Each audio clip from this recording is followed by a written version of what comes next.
Assalamualaikum warahmatullahi wabarakatuh. Salam Om Swastiastu, Namo Buddhaya, salam kebajikan. Selamat siang dan salam sejahtera untuk kita semua. Pertama, marilah kita panjatkan puji syukur atas kehadiran Tuhan Yang Maha Esa, yang mana berkat rahmat-Nya lah kita dapat bergabung dan menghadiri acara webinar pada siang hari ini. Tak lupa salawat serta salam selalu tercurah kepada junjungan kita Nabi besar Muhammad SAW. Karena berkat-Nya lah kita dapat cahaya sehingga bisa menjadi manusia dan insan yang terpelajar. Pertama, izinkan saya menyapa yang terhormat Bapak Dr. Mahendra Putra Kurnia SHMH, selaku Dekan Fakultas Hukum Universitas Mula Warman. Yang terhormat Bapak Ahmad Ferry Kusuma Wardana SHMA, selaku Analis Investigasi dan Pengamanan Perdagangan Kementerian Perdagangan Republik Indonesia. Yang terhormat Ibu Grizelda SHMH, selaku dosen Fakultas Hukum Universitas Mula Warman. Yang terhormat Bapak dan Ibu dosen Fakultas Hukum Universitas Mula Warman, dan seluruh peserta webinar pada hari ini yang semoga dalam keadaan sehat dan bahagia. Sebelum saya melanjutkan acara, izinkan saya memperkenalkan bahwa Fakultas Hukum Universitas Mula Warman memiliki tagline atau jargon yang kalimatnya Fakultas Hukum Universitas Mula Warman, keep moving, terus bergerak, mengedukasi dan menginspirasi melalui Tridharma Perguruan Tinggi. Baiklah, acara selanjutnya menyanyikan lagu Indonesia Raya dan Himne Mula Warman. Kepada para hadirin dimohon untuk duduk sikap sempurna.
Ya, hadirin dipersilakan untuk duduk rileks kembali senyamannya.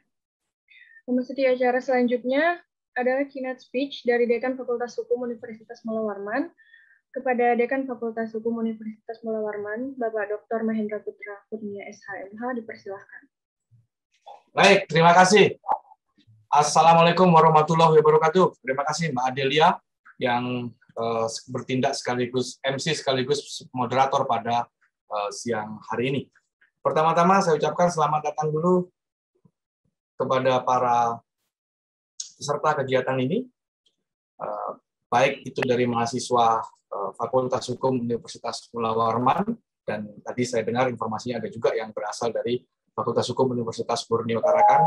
Selamat bergabung di kegiatan webinar siang hari ini. Tentu saja kita harus selalu mengucapkan syukur alhamdulillah kepada Tuhan Yang Maha Esa, kehadiran Yang Maha Esa, karena berkat rahmat dan ridho dari Tuhan Yang Maha Esa kita bisa bertemu di majelis yang mulia ini. Karena saat ini nikmat yang paling besar adalah nikmat kesehatan.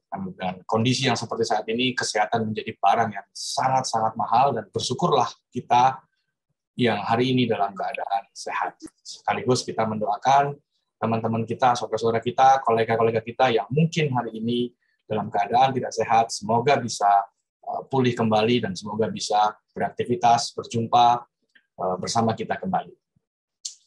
Yang kedua, tentu saja saya mengucapkan terima kasih kepada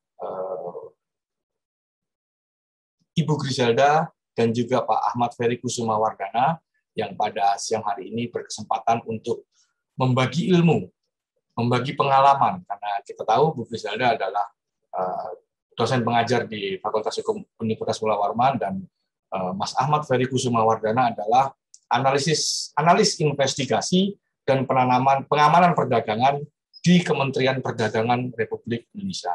Dengan tema webinar kita siang hari ini adalah perdagangan internasional sebagai bentuk kerjasama internasional. Ini menjadi hal yang cukup menarik untuk kita bahas. Mengapa? Dan ini sangat cocok untuk mahasiswa yang sedang menempuh mata kuliah ilmu negara, ya, ilmu negara di semester 1, karena kita bicara mengenai kerjasama antar negara nantinya. Ilmu negara pasti berbicara mengenai kerjasama antar negara, karena tidak mungkin negara itu bisa sendiri melaksanakan berbagai macam aktivitasnya dia perlu kerjasama dengan negara-negara lain. Nah, salah satu kerjasama yang akan dilakukan, yang harus dilakukan adalah kerjasama antar negara di bidang perdagangan. Nah, ini juga pas untuk mata kuliah yang nantinya di semester 2 Hukum Internasional, lalu kemudian di semester 4 nanti juga ada Hukum Perdagangan Internasional, dan nanti di semester 6 dan 7 bagi mahasiswa yang mengambil mata kuliah minat studi hukum internasional, ini akan menjadi bekal yang sangat baik sekali nanti ketika kita membicarakan mengenai aspek perdagangan internasional.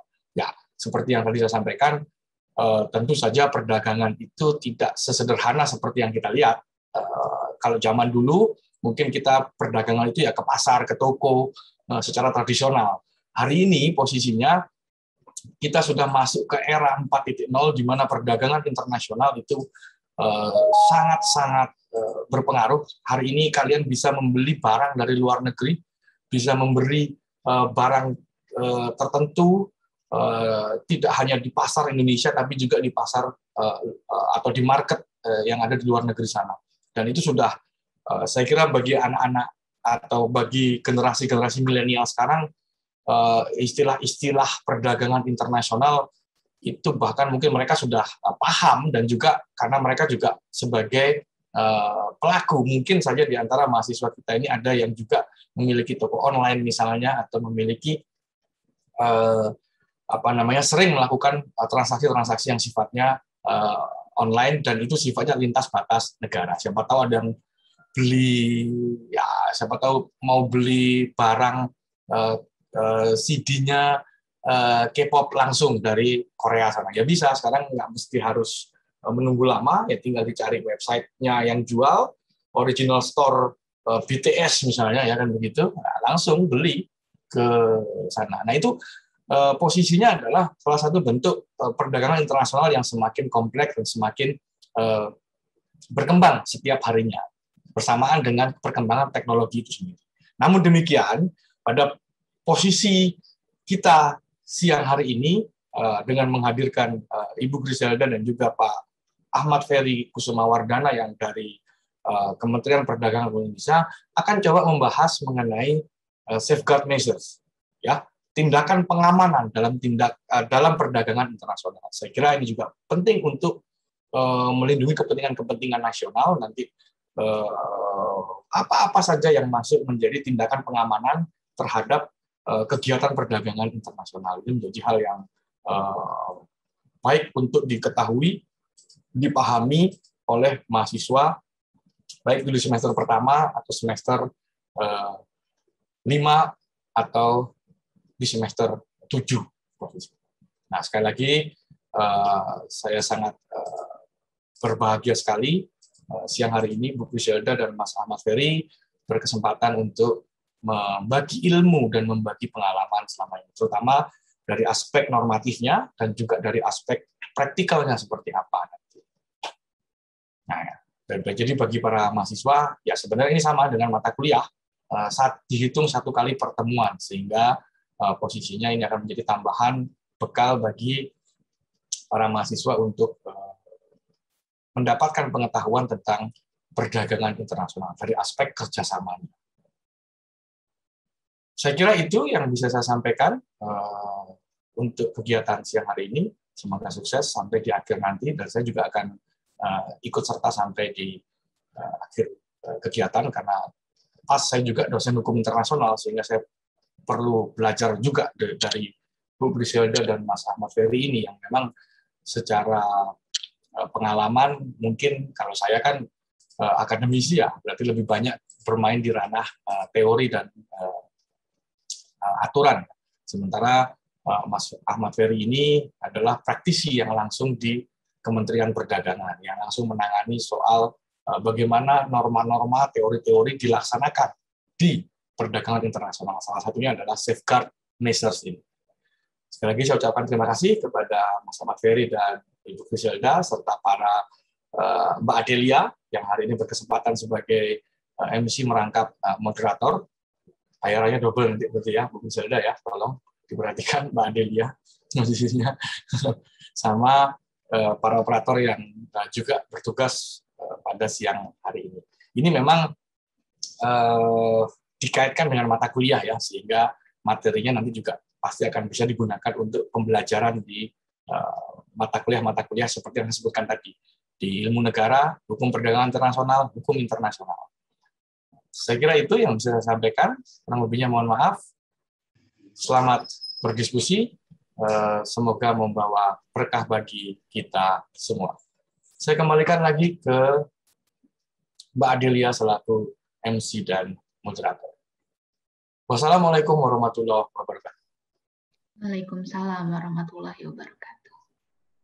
Baik, terima kasih kepada Dekan Fakultas Hukum Universitas Mulawarman telah menyampaikan keynote speech-nya.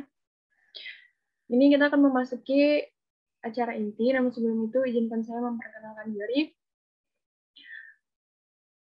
Saya Adelia Noviati, selaku mahasiswa semester 7 Minat Studi Hukum Internasional Fakultas Hukum Universitas Mulawarman, yang akan menjadi pemandu webinar hari ini dengan tema Perdagangan Internasional sebagai bentuk kerjasama internasional. Latar belakang atau tujuan dari diselenggaranya acara ini, kita semua mengetahui bahwa Konvensi Montevideo 1933 menyebutkan bahwa suatu negara adalah adanya penduduk yang tetap, a permanent population, adanya wilayah tertentu, a defined territory, adanya pemerintahan, a government, adanya kemampuan melakukan hubungan dengan negara lain, the capacity to enter into relation with other states. Indonesia merupakan sebuah negara yang telah memenuhi keempat syarat tersebut, memiliki penduduk yang tetap walaupun berbeda suku, mendiami wilayah dari Sabang sampai Merauke, dan memiliki batas-batas yang jelas, adanya pemerintahan yang dipimpin oleh presiden, dan memiliki kemampuan untuk melakukan kerjasama dengan negara lain. Implementasi dari kemampuan melakukan kerjasama dengan negara lain dapat dilihat dari Indonesia yang selalu turut aktif dalam kegiatan-kegiatan internasional dan aktif menjadi anggota organisasi internasional, misalnya PBB. Indonesia juga terdaftar dalam beberapa organisasi atau lembaga internasional di bawah naungan PBB seperti WTO atau World Trade Organization. Bergabungnya Indonesia sebagai anggota WTO memberikan berbagai dampak positif, terutama membuka kesempatan bagi Indonesia untuk aktif dalam kegiatan perdagangan dunia. Hal ini tentu akan berdampak pada kemakmuran bangsa secara umum. Lantas, bagaimana peran Indonesia dalam keanggotaannya sebagai anggota WTO? Regulasi-regulasi apa saja yang perlu dihadirkan dalam menopang keanggotaan Indonesia di WTO? Bagaimana implementasi dari regulasi tersebut? Dengan diselenggarakannya acara ini, diharapkan pertanyaan-pertanyaan seperti yang saya sebutkan tadi dapat terjawab dan menambah pengetahuan kita semua terhadap perdagangan internasional sebagai bentuk kerjasama internasional dari segi normatif dan praktis. Sehingga dapat disimpulkan, kegiatan acara ini bertujuan untuk meningkatkan pengetahuan kita semua tentang bentuk-bentuk kerjasama internasional, memberi informasi terkait perdagangan internasional yang ada di Indonesia, dan mengedukasi secara ringan. Baiklah, sebelum memaparkan materinya, saya akan membacakan CV dari para pemateri kita hari ini. Yang pertama, yaitu Bapak Ahmad Ferry Kusuma Wardana, yang saat ini bekerja sebagai analis investigasi perdagangan di Kementerian Republik Indonesia. Pendidikan beliau mengambil strata S1 di Fakultas Hukum Universitas Brawijaya dan mengambil gelar Master of Art Industry and Trade Policy di Universitas Kyunghae, Korea Selatan. Dan pengalaman beliau sampai saat ini menjadi investigator dari 2014 sampai saat ini, dan juga beliau menulis buku. Itu tadi CV dari narasumber kita yang pertama. Lalu CV dari Ibu Griselda SHMH, jenjang pendidikan S1 Fakultas Hukum di Universitas Brawijaya juga, dan mengambil Magister di Fakultas Hukum Universitas Gadjah Mada. Baiklah, kita akan memulai acara inti, yakni pemaparan materi, dan pemateri pertama yakni Ibu Griselda SHMH, dipersilahkan.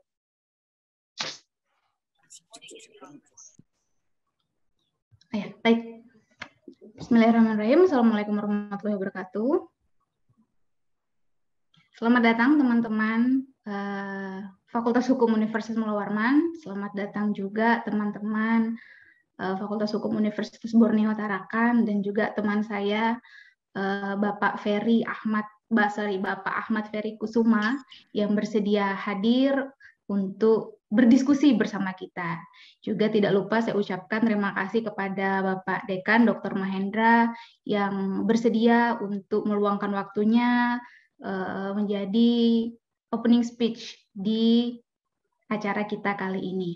Baik, langsung saja, karena saya diamanahi untuk menyampaikan materi mengenai bagaimana sebenarnya perdagangan internasional jika kita lihat dalam kerangka kerjasama internasional. Oke, ini materi. Share screen saya sudah kelihatan ya? Terlihat, Bu. Baik, saya mulai.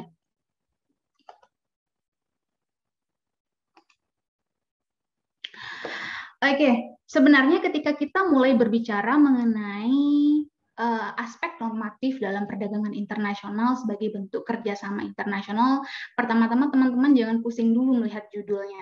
Kenapa banyak sekali menggunakan kata internasional di sini? Sebenarnya kita mencoba untuk menitikberatkan bahwa memang kegiatan perdagangan ini adalah kegiatan perdagangan yang dilakukan oleh antar negara, kegiatan perdagangan yang dilakukan oleh lintas negara.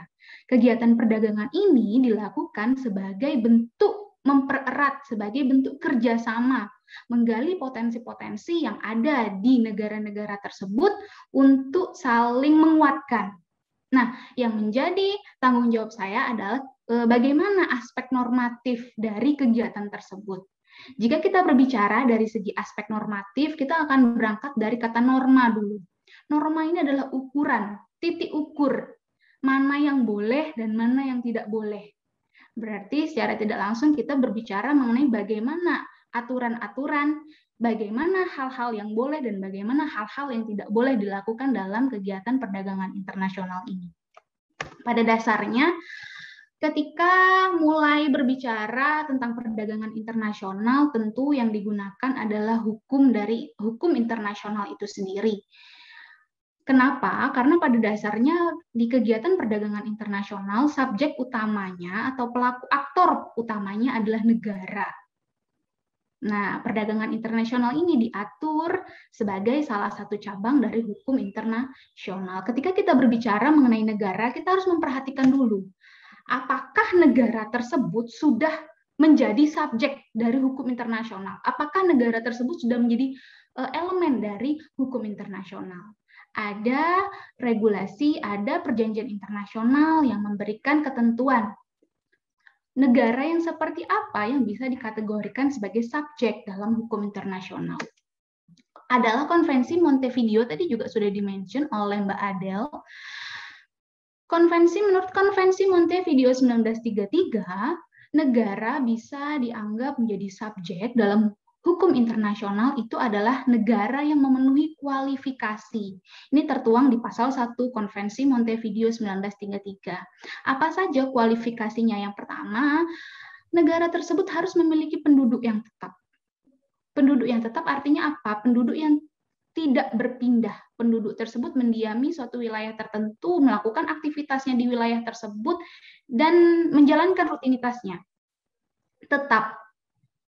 Yang kedua adalah wilayah yang pasti. Artinya apa? Jelas batas-batas dari kedaulatan negara tersebut. Batas-batas negaranya dari mana sampai mana. Indonesia dari Sabang sampai Merauke. Maka disitulah wilayah Indonesia pasti nggak geser-geser.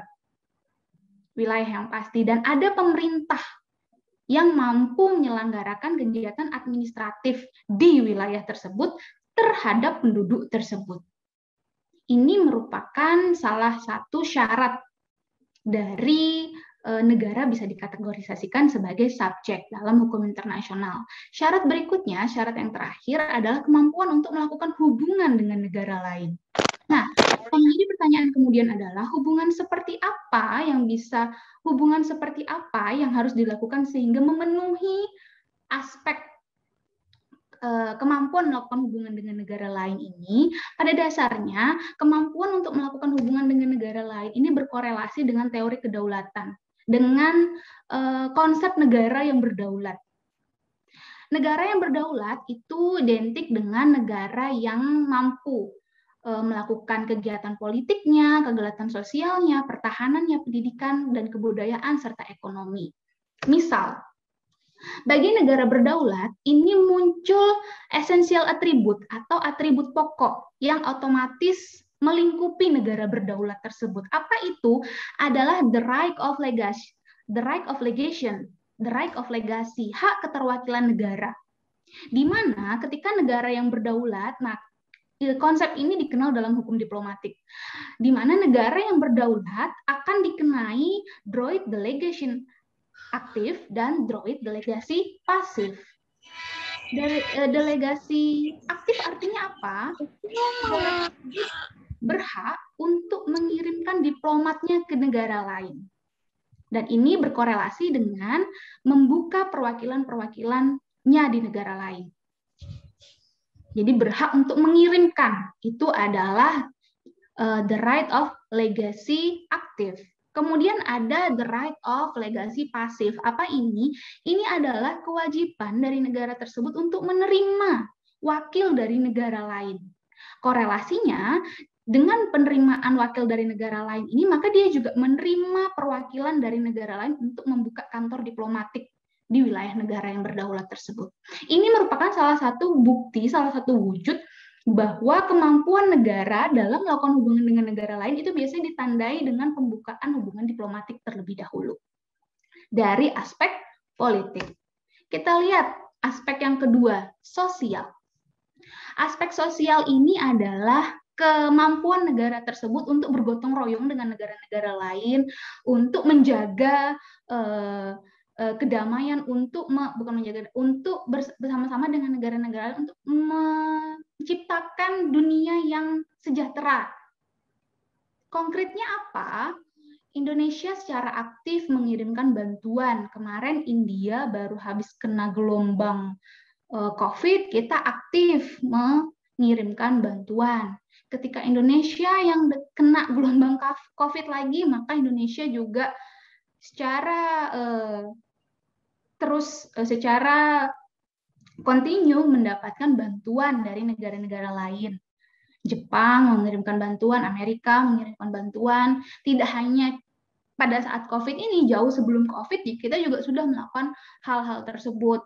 Bahkan ketika negara kita sedang COVID, kita masih bisa untuk mengirimkan bantuan ke salah satu negara, Fiji di Kepulauan Solomon, karena mereka terkena badai tropis. Nah, ini menunjukkan bahwa memang kemampuan melakukan hubungan negara lain ini tidak hanya dari aspek politis, tapi juga sosial. Aspek berikutnya apa? Pertahanan. Konkretnya gimana? Indonesia dengan ASEAN ini sama-sama untuk mencoba memberantas terorisme. Maka membuatlah perjanjian bersama ASEAN Convention on Counter-Terrorism yang sudah diratifikasi melalui Undang-Undang 5 tahun 2012. Selain itu juga kita juga aktif dalam kegiatan pertukaran pendidikan, pertukaran kebudayaan. Terlihat Indonesia secara setiap tahun mengirimkan atlet-atletnya untuk bergabung di SEA Games, di gelaran olahraga Asia Tenggara. Juga Indonesia secara aktif melakukan pertukaran pelajar di sektor pendidikan. Saya nggak mau bicara panjang kali lebar karena di sini ada yang lebih berpengalaman terhadap pendidikan, pertukaran pendidikan ini. Nanti mungkin beliau yang akan cerita bagaimana serunya mungkin ya menjadi merasakan kuliah di tempat lain. Nah, dari segi ekonomi bagaimana? Dari segi ekonomi, kemampuan melakukan hubungan negara lain ini ditandai dengan tingginya kegiatan ekspor-impor yang dilakukan. Salah satunya tingginya kegiatan ekspor-impor yang dilakukan oleh negara tersebut. Kita lihat Indonesia, komoditinya luar biasa sekali untuk diekspor. Indonesia tinggi sekali komoditi jagoannya, minyak sawit, kakao, kopi, dan lain sebagainya. Ini menunjukkan kalau memang kemampuan melakukan hubungan dengan negara lain ini menjadi bukti bahwa negara tersebut memang mampu untuk menjadi subjek dalam hukum internasional. Bagaimana keterlibatan Indonesia sendiri dalam hubungan dalam kerjasama internasional? Indonesia ini sudah menjadi anggota dari organisasi internasional, ada sekitar 240 organisasi internasional. Teman-teman bisa bayangkan betapa aktif, betapa Indonesia mencoba untuk mengikuti perkembangan dunia apa yang sekarang, pergaulan apa yang sekarang sedang rapat di dunia. Indonesia selalu coba untuk aktif. Nah, pada dasarnya lahirnya kerjasama internasional itu sendiri memang tidak bisa lepas dari konsep makhluk sosial itu sendiri. Negara itu layaknya individu, layaknya makhluk sosial yang tidak bisa sendirian. Mereka membutuhkan individu lain untuk bertahan hidup. Negara pun demikian. Negara membutuhkan negara lain untuk bertahan, untuk memenuhi kebutuhannya. Walaupun memang negara ini secara formal ini dia punya kedaulatan, punya kontrol penuh atas urusan-urusan domestiknya, namun faktanya pada keadaan saat ini tidak ada negara yang bisa bertahan untuk hidup sendirian. Mereka saling bergantung di kegiatan ekonomi, perlindungan lingkungan, bahkan kebutuhan untuk menjaga dunia ini tetap damai. Konsep ini yang disebut sebagai cobweb of relation atau hubungan jaring laba-laba. Jadi merupakan seolah-olah negara punya kontrol penuh, padahal enggak. Dia memerlukan negara lain untuk memastikan keberlanjutannya. Nah, apa yang menjadi penyebab dari adanya cobweb relation dalam kerjasama internasional ini? Salah satu alasannya adalah karena kekayaan alam yang dimiliki suatu negara dengan negara lain itu berbeda. Potensi alam yang dimiliki negara satu dengan negara lain itu tidaklah sama. Yang kedua juga perkembangan industri ini juga tidak sama. Ada negara maju, ada negara berkembang.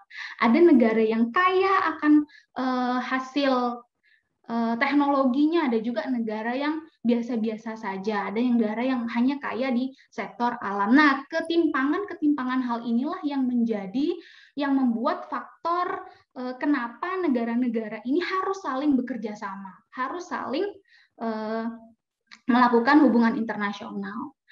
Hal lain itu adalah munculnya kekhawatiran dari ancaman dan dari pihak lain yang kemungkinan mendorong negara untuk memiliki teman sebanyak mungkin. Kekhawatiran akan kelangsungan hidup bersama serta keinginan mewujudkan tata tertib dunia yang damai sejahtera. Jadi memang faktor lainnya adalah pada dasarnya manusia itu suka kepastian. Bagaimana caranya mereka agar bisa pasti hidup dalam damai dan sejahtera? Mengumpulkan teman sebanyak-banyaknya. Berhubungan dengan teman sebanyak-banyaknya. Menjalin kerjasama seluas-luasnya. Maka tata tertib dunia yang damai dan sejahtera akan mudah diraih. Oke, pada dasarnya ketika kita kembali ke definisi dasar apa itu hubungan internasional, kita akan melihat definisi. Saya mungkin ambil satu aja dari Undang-Undang 39 tahun 99 tentang hubungan luar negeri, menyebutkan apa itu hubungan internasional. Hubungan internasional adalah setiap kegiatan yang menyangkut aspek regional dan internasional yang dilakukan oleh pemerintah di tingkat pusat dan daerah atau lembaga-lembaganya, bisa berupa lembaga negara, badan usaha, organisasi politik, organisasi masyarakat, lembaga budaya masyarakat, atau warga negara Indonesia. Jadi setiap kegiatan yang menyangkut aspek regional dan internasional ini definisi menurut Undang-Undang 39 tahun 99. Nah, bagaimana kondisi hubungan internasional saat ini? Pada dasarnya, kondisi hubungan internasional saat ini sudah beragam. Aktornya sudah beragam, tidak lagi negara. Kenapa? Makanya di sini menggunakan istilah kontemporer. Kenapa? Banyak didominasi oleh kehadiran non-state aktor. Aktor bukan negara. Siapa saja, bisa individu, bisa perusahaan transnasional, bisa organisasi internasional, dan bisa juga NGO. Nah, kehadiran non-state actor ini membuat kegalauan negara-negara ini tidak hanya mengenai kedaulatan negara. Masalah-masalah hubungan internasional tidak hanya mengenai kedaulatan negara, tapi lebih kompleks. Bisa menyerempet ke masalah-masalah ekonomi, bisa menyerempet ke masalah HAM, lingkungan, gender, dan lain sebagainya. Apalagi ditambah sekarang dengan globalisasi. Kita tidak bisa menafikan globalisasi juga menjadi salah satu alasan lahirnya non-state actor ini. Apa ini globalisasi sendiri? Menurut Theodore Levitt tahun 1985, globalisasi ini adalah politik perdagangan bebas. Apa tandanya? Tandanya adalah dimulainya dengan revolusi elektronik yang melipat gandakan teknologi transportasi dan telekomunikasi, atau ditandai dengan Triple T Revolution. Artinya ada peningkatan penggunaan teknologi transportasi dan komunikasi. Hal ini berimpact pada adanya globalisasi ekonomi. Dan juga globalisasi ekonomi ini mau tidak mau akan mendorong adanya globalisasi hukum sendiri. Konkretnya seperti apa globalisasi hukum? Munculnya regulasi-regulasi yang memaksa negara-negara untuk untuk mengharmonisasikan aturan-aturannya. Makanya mulai muncul aturan-aturan di mana menyebabkan peraturan negara berkembang dan terbelakang akhirnya mendekat ke peraturan negara maju, ditandai dengan lahirnya GATT 1994. Nah, lahirnya GATT 1994 ini menjadi salah satu tanda bahwa globalisasi tidak hanya berimpact di bidang ekonomi, tapi juga berimpact di bidang hukum. Oh, sorry. Oke, Mbak Adel, nanti kalau waktunya nanti diomongin aja ya, karena yang saya lihat cuma layar saya aja rupanya. Oke, apa arti dari lahirnya globalisasi ekonomi, lahir dari globalisasi hukum ini? Ini menunjukkan bahwa pada akhirnya hubungan sosial ini tidak ada jarak, tidak ada batas kedaulatan. Dengan adanya Triple T Revolution ini, kedaulatan ini tidak diabaikan, tapi bisa diterobos, bisa ditembus. Kenapa? Karena makin kompleksnya aktor-aktor non-state tadi yang memainkan peranan yang lebih luas, sehingga dia bisa menganggap bahwa dunia ini merupakan satu kesatuan tunggal, bukan lagi terdiri dari berbagai sistem-sistem negara. Jadi dia menganggap kalau dunia ini merupakan satu kesatuan tunggal, satu kesatuan sistem tunggal, tidak lagi terdiri dari negara-negara. Artinya kedaulatan yang dulu menjadi hambatan ya, terutama di era pasar bebas, kedaulatan ini bukan lagi hambatan bagi aksesibilitas. Dengan lahirnya Triple T tadi, teknologi, transformasi, dan telekomunikasi. Nah, akhirnya apa? Mulai muncul konflik-konflik yang lain. Oke, mungkin konflik tidak hanya lagi tentang kedaulatan, tapi banyak konflik yang lain. Mulai dengan kelangkaan sumber daya alam, minimnya ketersediaan air, kelaparan, kemiskinan, dan ini juga ditopang dengan boom generation, pertumbuhan penduduk yang terlalu besar. Kalau istilah anak-anak sekarang kan generasi milenial gitu kan ya. Tapi kalau kita baca lagi cerita-cerita bagaimana pertumbuhan penduduk, maka peningkatan pertumbuhan penduduk itu terjadi di sekitar tahun 70-an, di mana pertumbuhan penduduk pada saat itu benar-benar meledak, dan itu masih berimpact sampai sekarang. Dan ini akhirnya membuat kelangkaan tersebut, dan jadi masalah baru di era globalisasi sekarang. Akhirnya perang tidak lagi berbentuk perang terbuka, tapi lebih kepada asymmetric warfare, di mana menggunakan metode non-konvensional ini taktik bukan perang, untuk menandingi lawannya karena ketidakseimbangan kemampuan militer. Lalu apa bentuk perangnya kalau memang bukan lagi perang terbuka? Terorisme, cyber attack, pemutusan hubungan diplomatik, krisis hubungan diplomatik, boykot, klaim, penolakan, dan lain sebagainya. Maka inilah sekarang bentuk-bentuk perang yang ada, perang dagang Cina dan Amerika. Bentuk-bentuk perang lebih kepada hal demikian sekarang, tidak lagi dalam bentuk fisik. Nah, apa hal positifnya? Hal positifnya adalah negara-negara mulai untuk menjalin kerjasamanya semakin kuat, mulai menjalin ekonominya semakin baik, sehingga kesejahteraan itu semakin meningkat. Pemenuhan kebutuhan yang memang pada dasarnya tidak bisa dipenuhi oleh satu negara itu sendiri, mulai dirangkul negara-negara lainnya untuk melakukan kerjasama internasional. Nah, lantas bagaimana kaitannya hukum perdagangan internasional sendiri pada saat ini dengan keadaan yang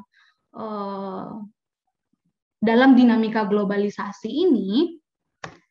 Kita sudah memiliki sebuah organisasi yang mengatur hal tersebut. World Trade Organization atau Organisasi Perdagangan Dunia. Tinggal 2 menit kan, Mbak? Speak aja ya Mbak, ngomong aja Mbak Adel, karena saya susah kalau sambil baca chat. Baik, Bu. Tinggal berapa menit lagi? 1 menit, Ibu. Oke, baik. Oke. Sekarang ditandai keadaan globalisasi ini ditandai dengan adanya World Trade Organization. Apa ini? Ini merupakan organisasi perdagangan dunia. Nah, jadi organisasi perdagangan dunia ini pun lahir bukan sulap-sulapan, bukan barang jadi satu malam, tapi sudah pembicaraannya sudah lama sekali bagaimana caranya membentuk sebuah organisasi internasional di bidang perdagangan yang mampu mewadahi semua kebutuhan, semua regulasi terkait perdagangan internasional. Berawal dari putaran Jenewa tahun 47 hingga akhirnya setelah 8 kali putaran, akhirnya berakhir di putaran Uruguay tahun 94. Di mana kita kenal itu dengan lahirnya WTO Agreement, lahirnya World Trade Organization, lahirnya GATT, WTO Agreement. Ini merupakan rangkaian dari WTO Agreement tersebut. Nah, ini juga merupakan organisasi yang sebenarnya bisa dibilang jauh relatif lebih muda dibandingkan organisasi yang lain. Karena bisa dibilang WTO baru lahir tahun 94. Tapi walaupun dia muda, dia ini bisa dibilang sebagai World Government in Shadow. Apa artinya? Mereka mampu mengontrol. Jadi seolah-olah ada dunia tersebut memiliki pemerintah sendiri. Tapi perasaannya aja, dalam bayang-bayangnya aja.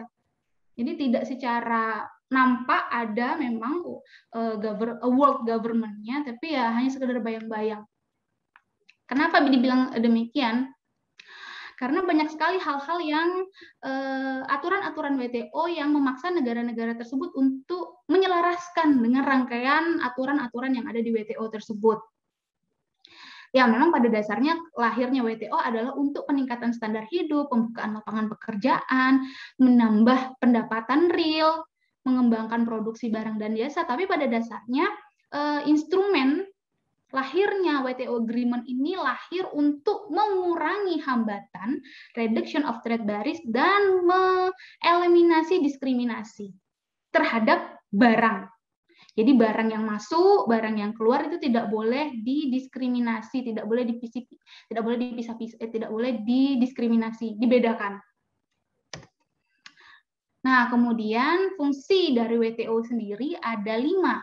Yang pertama, fungsinya adalah untuk memfasilitasi segala regulasi WTO, untuk memfasilitasi forum-forum negosiasi, untuk mengadministrasi, untuk sebagai wadah dalam penyelesaian masalah-masalah perdagangan, sebagai wadah dalam mereview aturan-aturan yang mungkin perlu dibuat, perlu dihilangkan, perlu diperbaiki, dan berkoordinasi dengan IMF untuk seputar masalah-masalah keuangan. Jadi memang pada dasarnya WTO dibuat untuk kemudahan perdagangan dunia sendiri. Hampir semua negara di dunia ini sudah menjadi anggota WTO, sekitar 92% ini sudah menjadi anggota WTO, dan 3/4-nya itu adalah negara berkembang. Jadi teman-teman bisa bayangkan betapa banyaknya jumlah negara berkembang di WTO dibanding dengan negara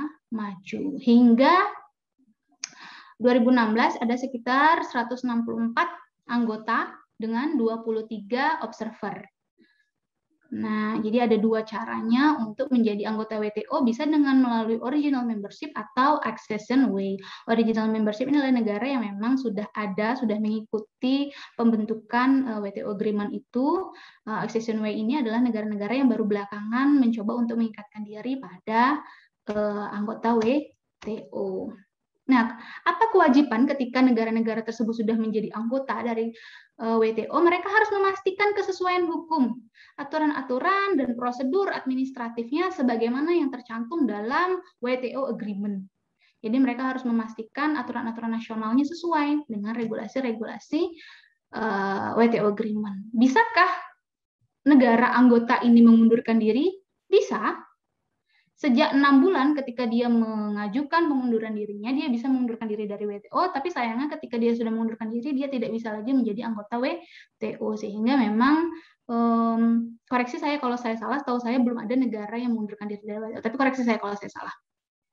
Oke, dan Indonesia itu sudah menjadi anggota dari WTO sejak tahun 95.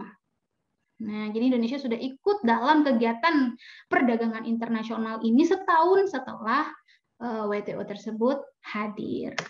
Oke, mungkin demikian materi dari saya. Kurang lebihnya saya mohon maaf. Saya kembalikan kepada Mbak Adel. Silakan Mbak Adel. Baik, Ibu Griselda, terima kasih atas pemaparan materinya. Jadi di dalam pemaparan materi Bu Griselda, kita dapat gambaran mengenai kerjasama internasional, penyebab harus melakukan atau pentingnya melakukan kerjasama internasional, lalu dampak berpengaruhnya globalisasi terhadap kerjasama internasional, dan disinggung juga mengenai WTO. Sekali lagi, terima kasih atas pemaparan materi dari Ibu Griselda SHMH. Selanjutnya akan dilanjutkan pemaparan materi dari Bapak Ahmad Ferry Kusuma Wardana SHMA. Kepada Bapak Ahmad Ferry Kusuma Wardana SHMA dipersilahkan. Baik, terima kasih Ibu Moderator. Assalamualaikum warahmatullahi wabarakatuh. Waalaikumsalam warahmatullahi wabarakatuh.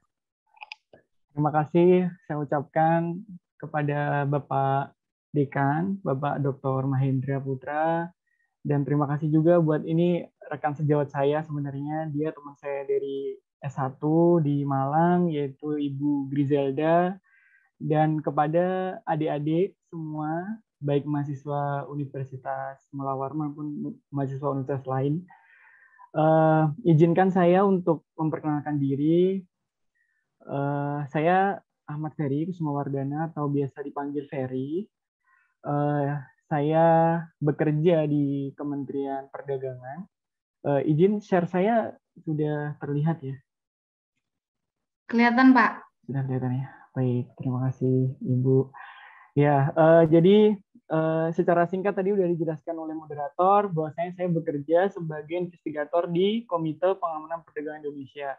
Jadi setiap negara anggota WTO tadi sudah dijelaskan, kita termasuk negara Indonesia termasuk dari anggota WTO, itu setiap member itu dia punya apa istilahnya punya komitis atau dia punya komite atau otoritas yang dia berhak untuk melakukan penyelidikan. Nah, salah satu hanya satunya di Indonesia itu KPPI, Komite Pengamanan Perdagangan Indonesia.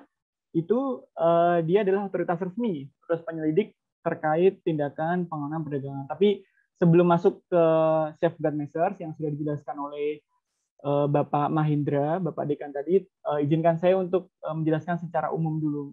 Ini mohon maaf karena saya lebih sering ke praktisi, jadi nanti slide-nya mungkin agak ke teknis, mungkin, tapi ini sudah saya buat se-adjust mungkin bagaimana caranya ini bisa masuk ke dalam aspek-aspek normatif secara umum. Jadi mohon maaf kalau nanti ada istilah-istilah yang agak teknis, mungkin nanti saya adjust lagi biar bisa dapat diterima secara normatif.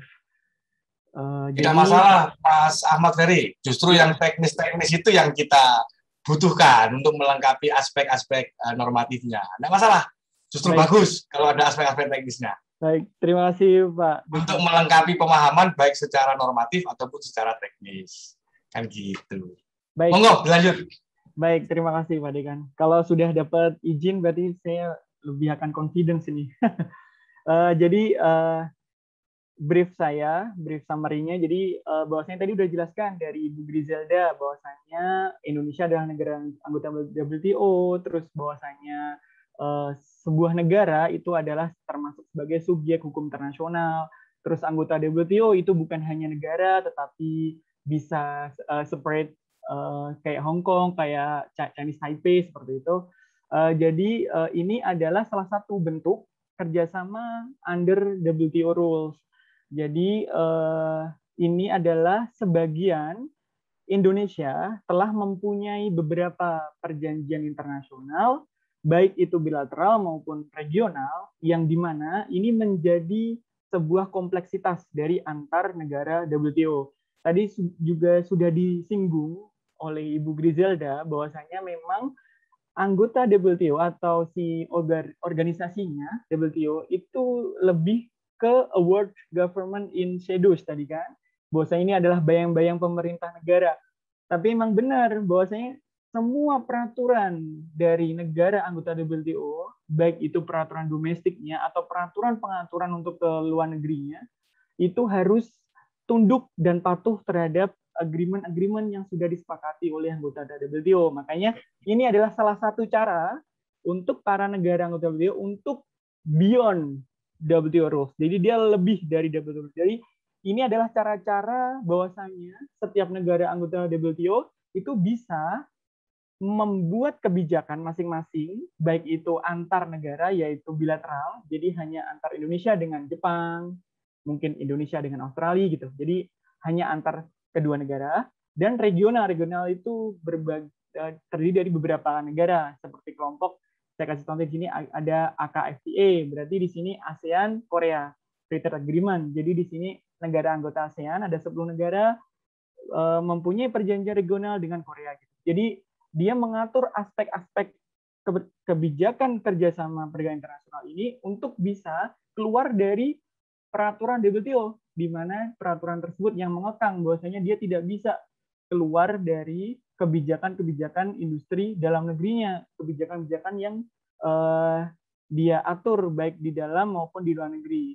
Makanya dia membutuhkan kerjasama antar negara nih, baik bilateral maupun regional, agar dia bisa beyond WTO, dia bisa mengirimkan barangnya dalam hal perdagangan, bahkan dia bisa menjual barang secara free atau tidak dikenakan biaya masuk. Nanti kita masuk ke situ. Jadi ini makanya saya kasih judulnya liberalisasi. Jadi harapannya setiap negara anggota WTO termasuk Indonesia itu dapat memperoleh biaya masuk secara free atau 0% untuk masuk ke dalam negara-negara tertentu, yaitu negara-negara yang sudah mempunyai perjanjian. Nah, di sini ada Jepang melalui Indonesia IJPA, di sini ada Chili juga, kasih saya contoh bahwasanya Indonesia sudah mempunyai perjanjian Indonesia Chili dari 2019. Indonesia Australia kemarin barusan 2020 awal kalau nggak 2019 akhir, ada Indonesia Pakistan melalui PTA-nya, ada Indonesia Korea, ada Indonesia EFTA. Ini negara-negara EFTA yang ada yang di luar dari EU. Bahwasanya harapannya setiap negara yang punya perjanjian bilateral maupun regional, dia bisa beyond WTO dan memperoleh tarif biaya masuk secara 0%. Nah, kondisi yang kedua, ini yang nggak kalah penting buat adik-adik, bahwasanya kita selalu mendengar bahwasanya, wah ini ada perang dagang antara Indonesia dengan Cina gitu. Ini kalau saya biasanya kalau audiensnya itu teman-teman industri, teman-teman pengusaha, itu saya selalu bilang, Pak jangan selalu melihat perang dagang aja, kalian harus inovatif gitu. Karena memang pelaku usaha itu selalu saya kasih semangat bahwasanya jangan karena perang dagang, teman-teman pelaku usaha tidak bisa menjual barangnya ke barang ekspor, mengekspor barangnya ke negara lain. Jadi ada alternatif lain. Salah satu alternatifnya adalah adanya peningkatan kerjasama internasional melalui skema perjanjian internasional. Nah, makanya ini akan menjadi kondisi kendala nih, poin nomor 2. Nah, yang nomor 3, ini kita sudah tahu semuanya sejak Maret 2020, pandemi telah memporak-porandakan keseluruhan aspek, termasuk aspek perdagangan, di mana keseluruhan, bahkan waktu pertama kali Indonesia terdampak, Indonesia tidak bisa mengadjust demand-nya. Jadi dia itu supply-nya selalu turun di bawah dari demand, otomatis dia selalu pertumbuhan ekonominya menurun. Bahkan dua atau 3 kali kuartal gitu di tahun 2020 kemarin. Makanya ini menjadi concern buat teman-teman negara anggota WTO termasuk Indonesia. Nah, Nah, ini saya coba secara umum lagi ya. Bahwasanya tadi secara brief saya sudah bilang bahwasanya liberalisasi semangatnya adalah pengen nol, jadi semua barang masuk sesuka hati. Indonesia mau ngirim barang, contoh buku, kita jualan buku ke negara lain, terus negara lain juga mengirimkan katakanlah bolpen impor dari mereka ke sini, itu semua free, semangatnya tidak ada hambatan tarif, menghilangkan non tarif barrier, itu semangatnya liberalisasi perdagangan. Nah, masalahnya setiap dampak liberalisasi itu tidak hanya positif. Kalau positif tadi sudah dijelaskan bahwasanya bagi produsen yang pasti mengalami peningkatan penjualan ekspor, terus dapat membuka lapangan kerja baru, terus bagi konsumen bisa memperoleh harga yang murah karena banyak pilihan di dalam pasar, otomatis dia akan memperoleh harga yang lebih murah karena lebih banyak varian yang ditawarkan di pasar. Otomatis dengan adanya itu supply juga cukup dengan adanya liberalisasi. Namun dampak negatifnya adalah ini khususnya buat pelaku usaha atau produsen, itu dia bisa, kalau tidak bisa bersaing, kalau tidak ada inovasi terhadap produknya, dia bisa berpotensi mengalami kerugian. Bahkan dia malah tidak bisa berkompetisi nih sama barang-barang impor. Kalau adik-adik memperhatikan, ini bentar lagi nih Subway mau masuk nih, Subway yang dari Korea. Nah, ini bisa jadi ancaman buat teman-teman retail yang lain nih. Seperti kita ambil contoh yang biasa-biasa aja, yang retail yang sudah terkenal kayak tempat makan A, B, C, saya nggak nyebut merek, itu nantinya dia harus berinovasi. Kalau enggak, dia bisa kemakan Subway karena pasarnya di Indonesia ini sangat bagus. Dia sangat baik marketingnya karena dia melihat bahwasanya kemarin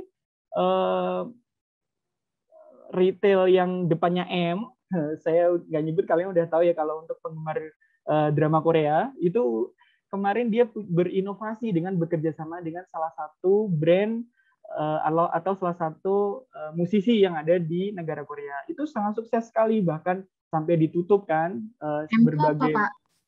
Gimana? M itu apa tadi? Mohon maaf. Enggak, lanjut aja. Enggak, saya nanya tadi, katanya merek M gitu kan. Kita nggak tahu merek M apa yang kerja sama Korea. Oh iya, harus dijelasin ya. Saya nggak apa-apa nih menyebut merek ya. Oke, baik. Ya, maksudnya McDonald. Kalau kemarin kan dia kerja sama. Dia caranya inovatif dengan, karena hype-nya drama Korea di sini sangat besar pasarnya. Ini dia kerjasama dengan salah satu musisi, makanya sampai terjual habis tuh barang-barangnya. Bahkan banyak yang sampai ditutup karena antriannya terlalu panjang, tidak sesuai prokes. Seperti itu contohnya. Nah, terus dampak negatifnya yang lain adalah terdapat PHK. Nah, ini yang sangat menyedihkan karena tadi tidak bisa jualan, teman-teman pelaku usaha otomatis para pekerja akan dikurangin untuk mengurangi biaya produksi kan. Dengan secara tidak langsung dia akan mengurangi sedikit demi sedikit, merumahkan, kalau bahasa halusnya mungkin yang lebih kasarnya dia dengan PHK seperti itu.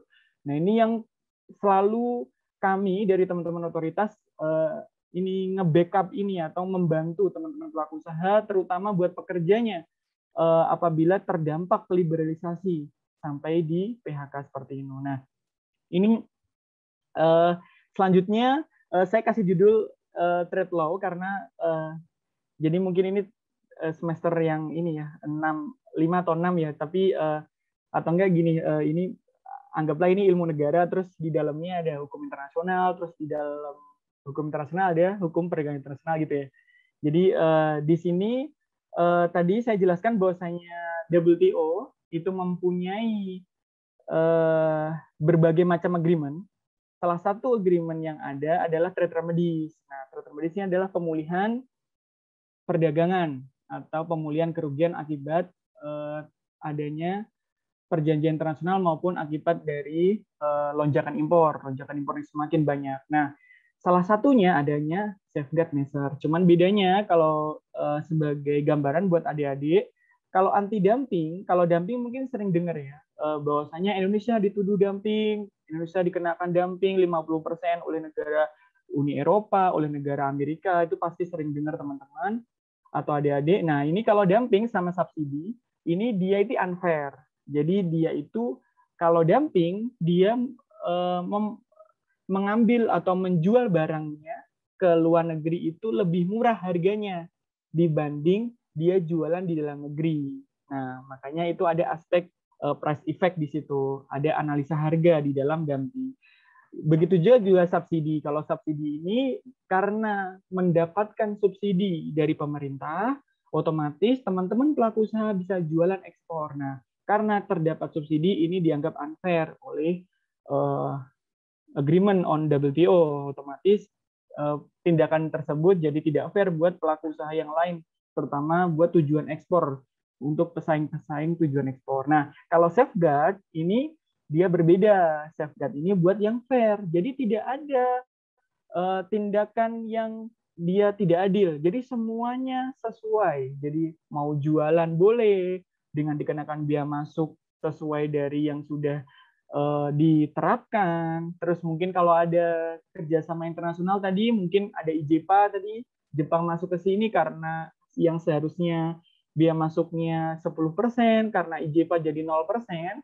Safeguard ini tidak melihat dari biaya masuk tersebut, karena safeguard itu sifatnya dia pengenaan on top dari keseluruhan biaya masuk. Jadi meskipun biaya masuknya karena kerjasama tadi jadi 0, itu dia tetap akan terdampak dengan pengenaan biaya masuk tambahan istilahnya, atau biaya masuk tindakan pengamanan. Nanti lebih detailnya saya jelaskan setelah di bawahnya. Nah, tadi saya sudah singgung bahwasanya KPPI, Komite Pengamanan Perdagangan Indonesia, itu adalah otoritas penyelidik satu-satunya di Indonesia yang berhak untuk melakukan penyelidikan atas adanya tindakan safeguard atau tindakan pengamanan perdagangan. Kami mempunyai tugas bahwasanya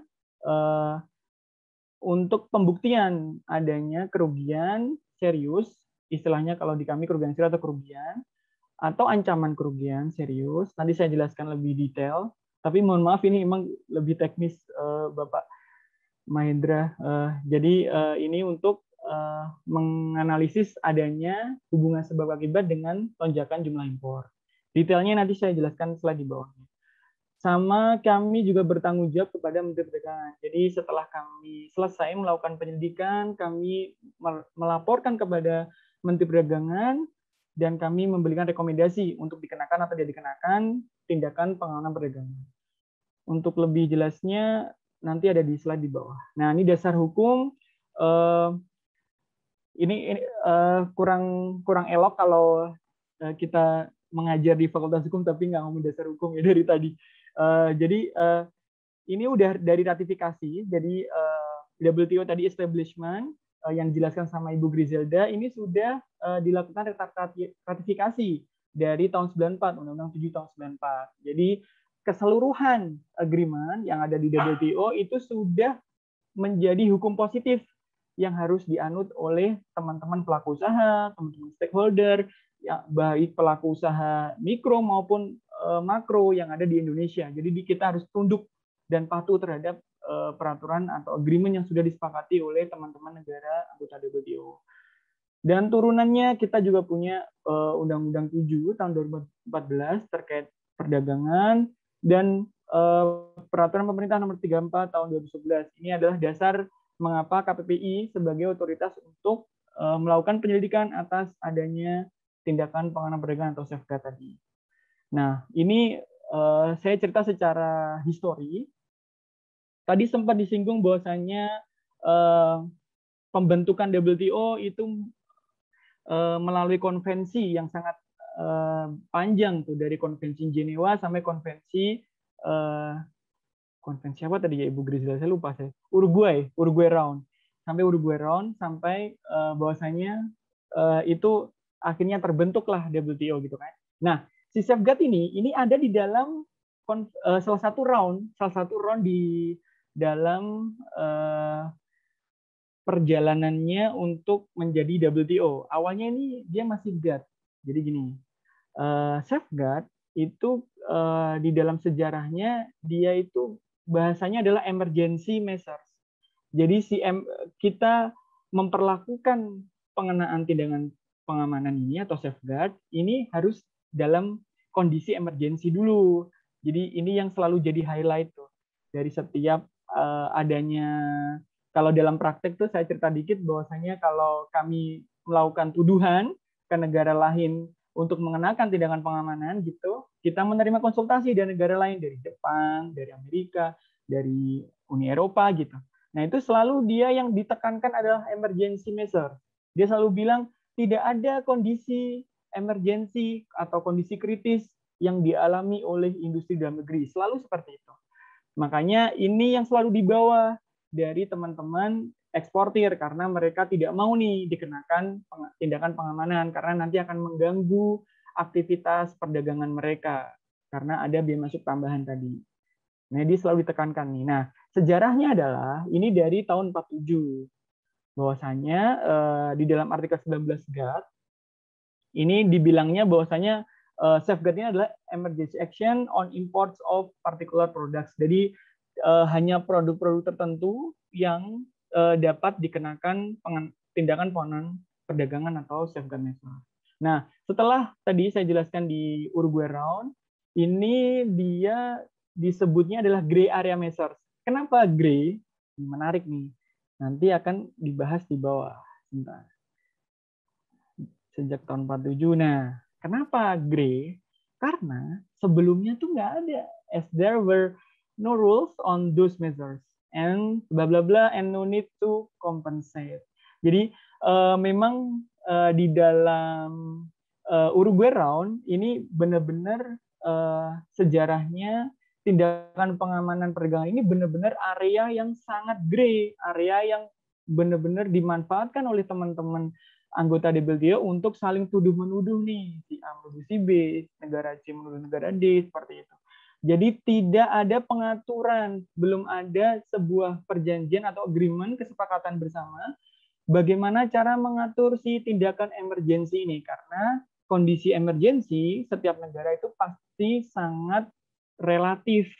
Ada kalanya kondisi pandemi mungkin menurut sebagian negara itu bisa dibilang bahwasanya ini belum kritis, saya masih bisa jualan gitu Pak. Katakanlah Vietnam dia masih hijau terus, perdagangannya masih surplus, kondisi ekonominya ini pandemi tidak mengganggu kami. Jadi menurut kami ini belum emergensi nih gitu. Tapi menurut sebagian negara lain yang sangat terdampak itu pandemi termasuk emergensi, termasuk kondisi di mana ini kalau tidak segera dikenakan, ini akan merugikan industri dalam negeri, akan berdampak terhadap tidak bisa jualannya teman-teman industri dalam negeri dan bahkan bisa adanya PHK tadi dari pekerja. Mohon maaf Pak. Oh iya. Waktunya 3 menit. Oh iya, baik. Terima kasih. Selanjutnya, makanya dibentuklah safeguard agreement untuk dapat mengatur yang dibilang gray-gray tadi. Nah, saya bikin cepat ya.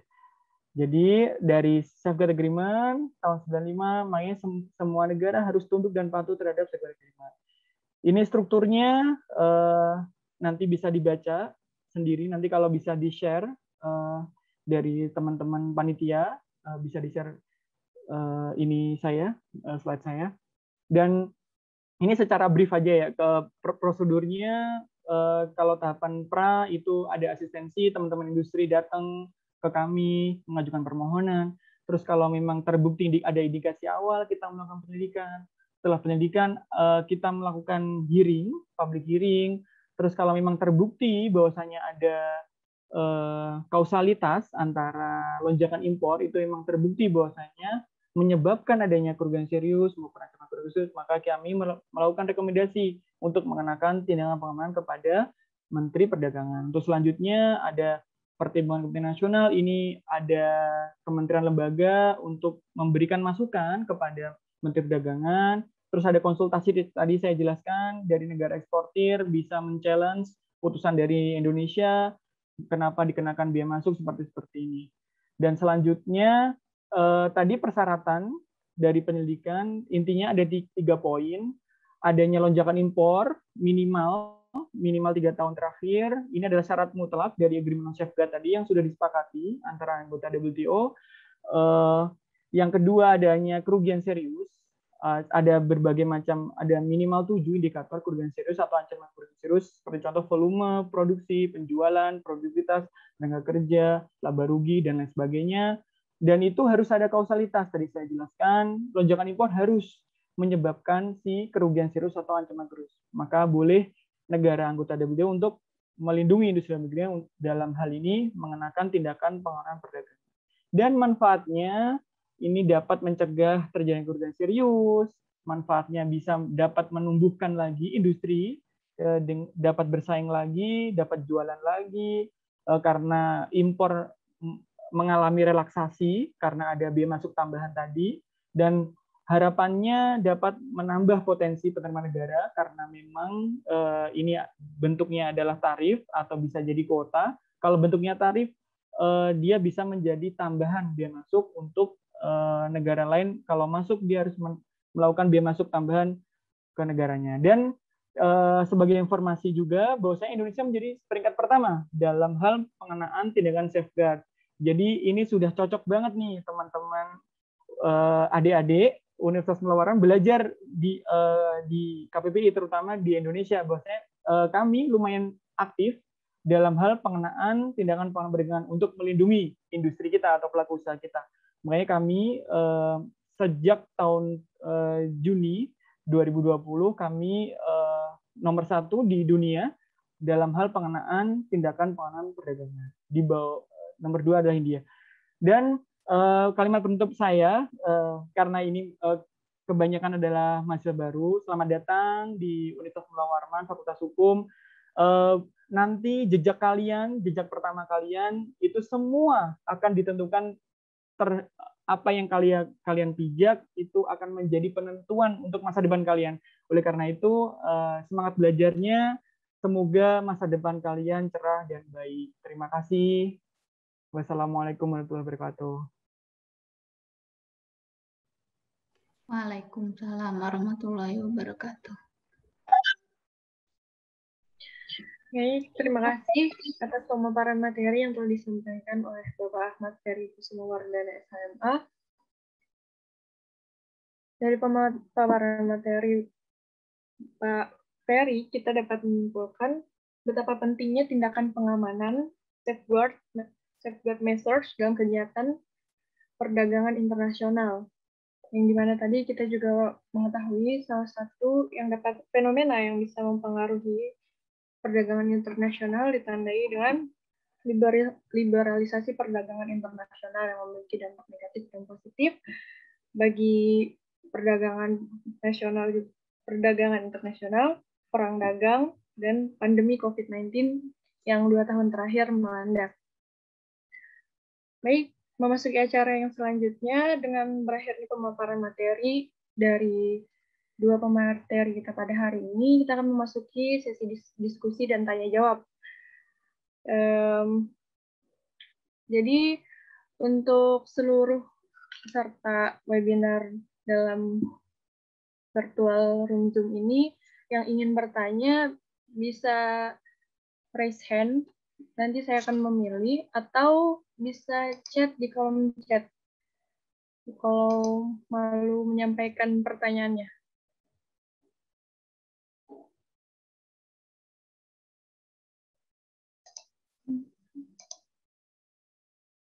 Yang ingin bertanya silakan raise hand.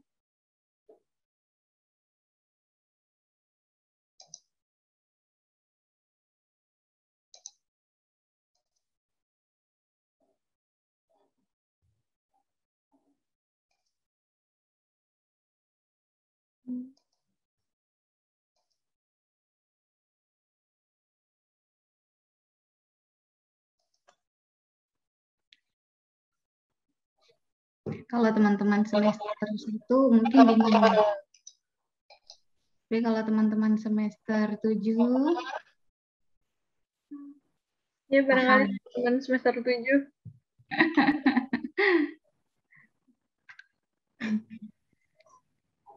sambil mencari.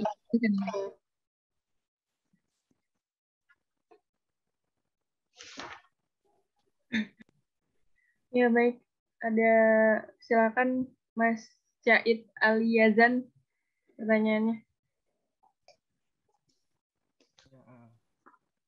Boleh langsung ngomong ya? Mohon maaf Mas, suaranya kurang.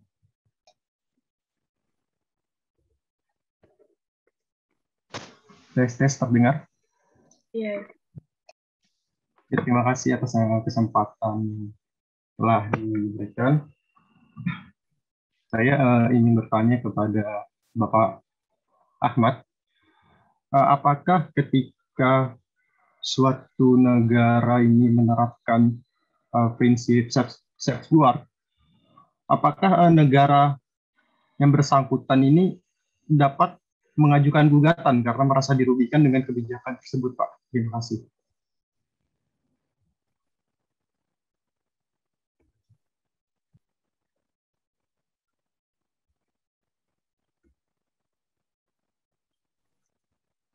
Mbak Del ini langsung dijawab atau dikumpulin dulu? Bisa langsung dijawab atau dari teman-teman ada yang ingin bertanya biar sekalian dijawab?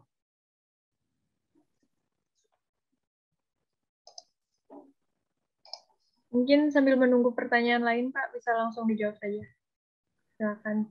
Baik, terima kasih Adik Syahid ya, Syahid Ali Yazan atas pertanyaannya. Memang ini saya tadi tuh awalnya tuh nyusunnya tuh banyak nih materinya, cuman udah diingetin dari Bu Griselda, ini mahasiswanya masih semester 1 loh gitu. Jadi saya press banget saya secara umum. Sebenarnya ada materi terkait pertanyaan tadi. Bagus banget pertanyaannya. Jadi apakah dapat dilakukan gugatan? Itu sangat dapat. Jadi tahapan pertama ini adalah tadi ada tahapan konsultasi. Jadi ketika kami selaku otoritas penyelidik sudah selesai melakukan rekomendasi, sudah melakukan pendidikan sudah selesai, bikin laporan kepada Menteri Perdagangan, itu harus dinotifikasikan atau harus dilaporkan, dikasih pemberitahuan ke WTO. Nah, teman-teman WTO, negara WTO akan melihat, oh ternyata ada nih rencana pengenaan tindakan pengamanan atau safeguard measures tadi oleh Indonesia nih. Oh, barang kita mau dikenain gitu. Contoh barangnya adalah baja gitu. Wah, ini mau dikenain nih gitu. Nah, itu ada klausul di bawah di notifikasinya itu ada klausul untuk menerima kesempatan konsultasi. Jadi teman-teman dari negara eksportir yang merasa mereka keberatan atas adanya rencana pengenaan tersebut, dia dapat untuk mengajukan konsultasi. Nah, di tahap konsultasi ini yang menarik. Jadi saya cerita dikit, dalam setiap praktek, negara tadi saya sempat singgung bahwasanya, ini tidak ada lonjakan kok, ini tidak ada kerugian, industrinya masih membaik, kenapa masih dikenakan tindakan pengamanan perdagangan gitu. Selalu seperti itu narasinya. Ini belum kritis, ini belum emergency. Selalu gitu narasinya. Atau enggak ini tidak sesuai dari agreement safeguard gitu. Karena dia semangatnya agar barangnya tetap bisa bebas masuk ke Indonesia, kan kayak gitu kalau negara eksportir. Jadi kami menjawab sesuai aturan bahwasanya di dalam laporan kami yang kami susun kepada Menteri Perdagangan itu telah sesuai baik agreement safeguard maupun peraturan dalam negeri seperti itu, tetapi negara tersebut masih belum puas, masih tidak terima, dia bisa mengajukan ke dispute settlement body WTO. Jadi dalam struktur WTO itu ada struktur, salah satunya adalah struktur gugatan atau untuk setiap agreement keseluruhan, agreement apapun termasuk agreement safeguard itu bisa diajukan oleh negara anggota WTO itu ke DSB, dispute settlement body. Nah, nanti DSB itu ada board atau akan membentuk panel. Tetapi sebelum membentuk panel, dia akan ada namanya tahapan konsultasi sebelum dispute gitu. Jadi nanti ada konsultasi lagi, tapi konsultasinya udah beda. Jadi konsultasinya ini bukan dalam rangka penyelidikan yang kemarin. Jadi konsultasinya ini tektok-tektokan antara Indonesia dengan negara eksportir, apakah memang Indonesia tetap berniat untuk mengenakan, atau bisa untuk di-reduce, bisa nggak kami dapat kompensasi gitu, seperti contoh.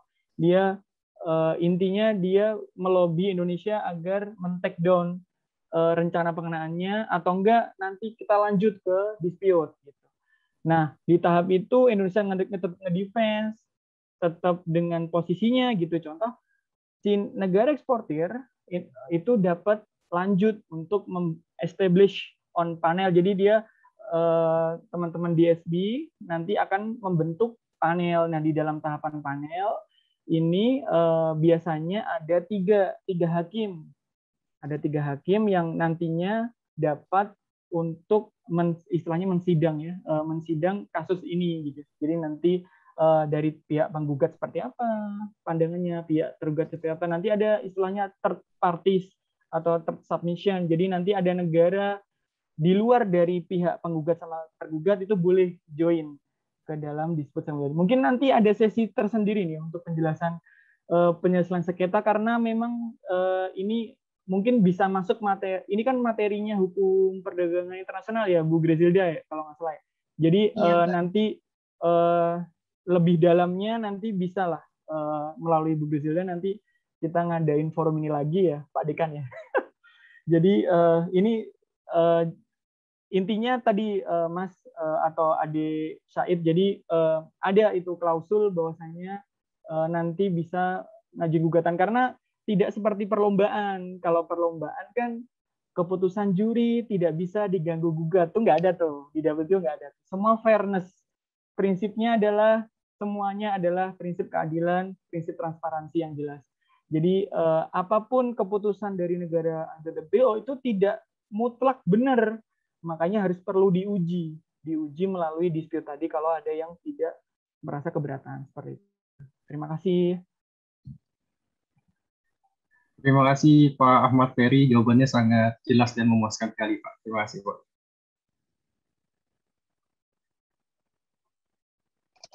Ya, baik, itu tadi jawaban dari Pak Ferry mengenai pertanyaan Mas Said. Baik, sekali lagi, apakah ada pertanyaan ya, atau sesuatu dari teman-teman yang didiskusikan?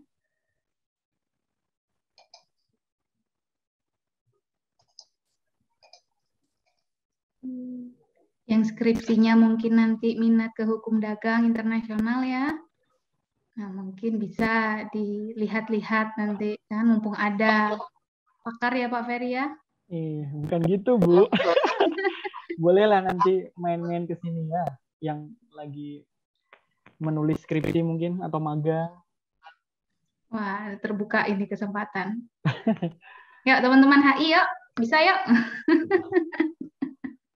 Ya, jadi memang Pak Ferry, di Unmul sendiri, mahasiswa konsentrasi hukum internasional ini tidak sebanyak konsentrasi yang lain.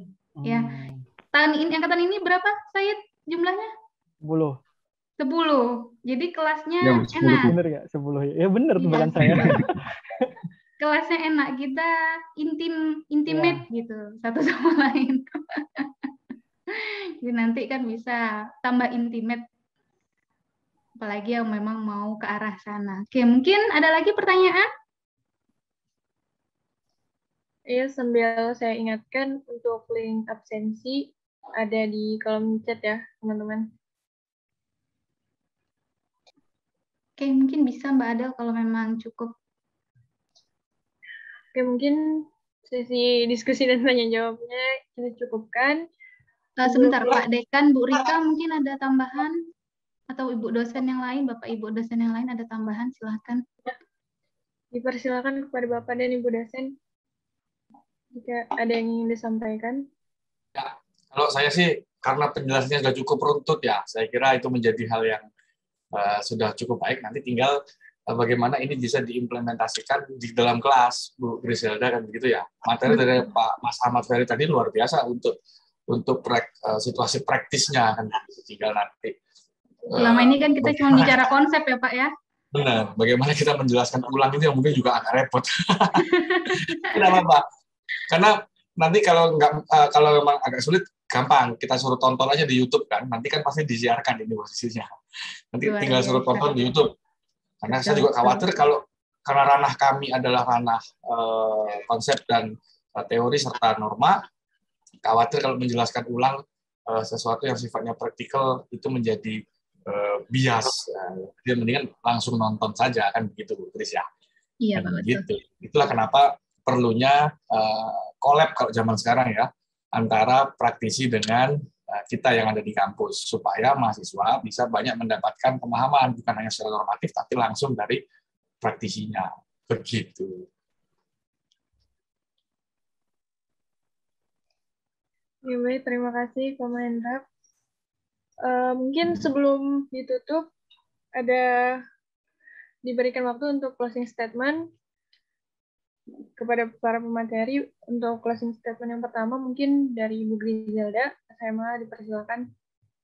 Iya, memang ya terima kasih. Memang pada dasarnya ketika kita kembali ke judul pertemuan webinar ini adalah bagaimana kita melihat prospek perdagangan internasional terutama dalam konsep kerangka kerjasama internasional. Banyak sekali hal-hal yang bisa kita pelajari, banyak sekali hal-hal prinsip-prinsip dari WTO sendiri yang nanti bisa kita pakai. Terlebih kalau memang nanti teman-teman ini nanti larinya ke praktisi seperti Bapak Ferry. Nah, cuman yang ingin saya tambahkan adalah paling tidak dengan adanya pertemuan ini diharapkan menambah pengetahuan teman-teman sekalian yang selama ini mungkin hanya disampaikan secara konsep. Nah, sekarang kita lihat bagaimana dari segi praktis. Mungkin demikian Mbak Adel dari saya. Baik, Bu Griselda, terima kasih atas closing statement-nya. Lalu closing statement berikutnya dari Bapak Ahmad Ferry. Ya, terima Dipersilakan. kasih. Baik, terima kasih.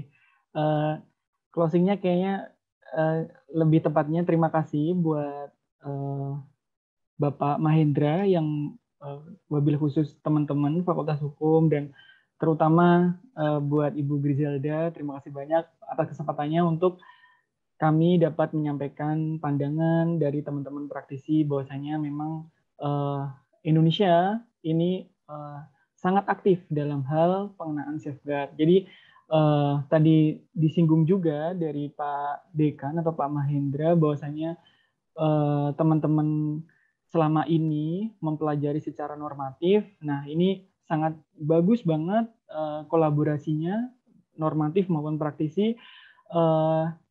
Nantinya perlu didalami kembali kalau menurut kami untuk lebih khusus buat teman-teman yang mempersiapkan skripsi atau mempersiapkan konsentrasinya di hukum internasional. Jadi tadi sempat Bu Griselda menyinggung bahwasanya ini adalah kelasnya hukum perdagangan internasional, ada mata kuliahnya sendiri. Nah, ini mungkin lebih intimate tadi perlu didalamin di situ. Jadi di dalamnya pasti teman-teman yang sudah mengambil konsentrasi hukum internasional itu akan memperoleh HPI. Nah, setelah memperoleh HPI nanti akan mendalami di dalamnya ada term medis, ada safeguard, ada lebih dalam ada rule of origin, ada SPS, TBT, lebih dalam banget terkait kerangka WTO agreement. Jadi mungkin ini tidak bisa berhenti di sini, jadi bisa berlanjut kembali untuk kalau diizinkan oleh Pak Dekan, saya siap untuk membantu ya pasti teman-teman dari diizinkan HPI. kalau Mas Ahmad Ferry.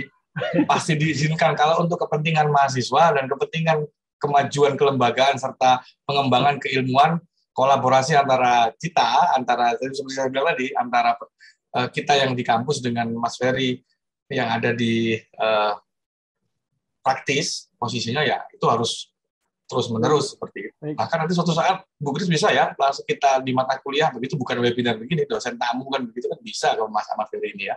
Kan sudah pernah sekali begini. Selanjutnya kita undang sebagai dosen tamu. Iya, kalau perlu dosen tetap. Artinya nanti berbagi materi dengan berbagi kelas kan begitu posisinya, berbagi materi dengan kelas. Ngajar setengah semester kan begitu. Sing, Datu Ferry. Terima kasih Pak Mahendra, terima kasih banyak. Sama-sama Mas Ferry. Silakan Mbak Adel, dilanjutkan. Ya, baik banget. Terima kasih atas statement dari Pak Ferry. Terakhir, sebelum yang terakhir, saya minta kepada seluruh peserta webinar yang hadir untuk meng-on-cam-kan kameranya untuk sesi foto.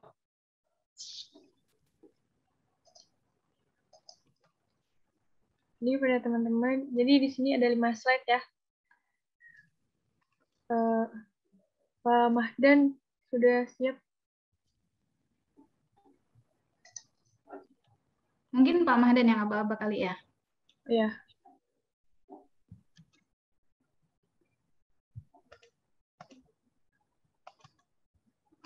Ada nggak Pak Mahdannya?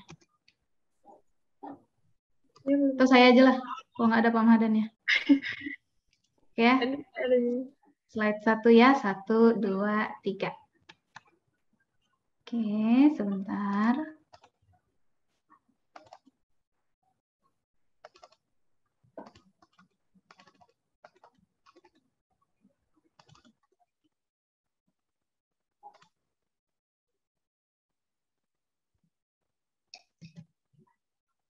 Oke, slide 2.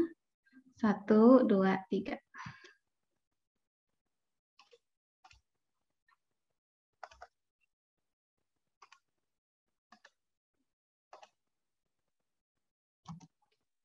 Oke, slide 3. Saya sudah 5 malah Bu Gris. Iya kah, aduh kayaknya memang anu saya nih. Slide 3 sebentar ya, 1, 2, 3. Iya, saya sudah semua sih. Oh, Pak Mahdan sudah kah? Udah 5. Oh iya, sudah sip, Pak Mahdan sudah sip. Makasih Pak Mahdan.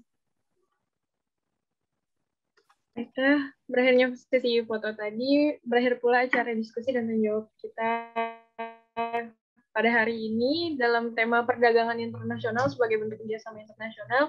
Semoga kegiatan pada hari ini memberikan manfaat dan mampu menambah khazanah keilmuan kita. Dan saya ucapkan terima kasih kepada semua pihak terkait dalam bersama menyukseskan acara pada hari ini. Saya selaku moderator sekaligus MC pada siang hari ini undur diri. Wassalamualaikum warahmatullahi wabarakatuh. Waalaikumsalam warahmatullahi wabarakatuh.